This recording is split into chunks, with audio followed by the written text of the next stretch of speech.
ছেলে থাকা সত্ত্বেও যখন এখনো আমাকে লোকের বাড়িতে কাজ করে খেতে হয়, তাহলে সেরকম ছেলে থাকার থেকে না থাকা অনেক ভালো। যেদিন আমার জন্য কিছু করতে পারবি সেদিনই বাড়িতে ফিরিস, তার আগে যেন আমি তোর মুখ না দেখতে পাই।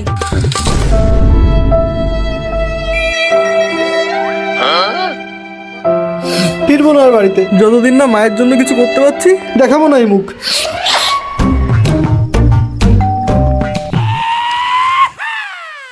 বাবা তুই ফিরে এসেছিস।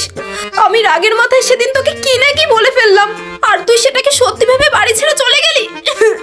না মা, সেদিন তুমি আমাকে বলেছিলে যতদিন না আমি তোমার জন্য কিছু করতে পারি ততদিন যেন আমি তোমাকে আমার মুখ না দেখাই। হ্যাঁ মা, আজ আমি তোমার জন্য এমন একটা জিনিস নিয়ে এসেছি যে তুমি সারা জীবন পায়ের উপর পা তুলে বসে খেতে পারবা। আমি জানতাম। কই দেখি কি এনেছিস আমার জন্য।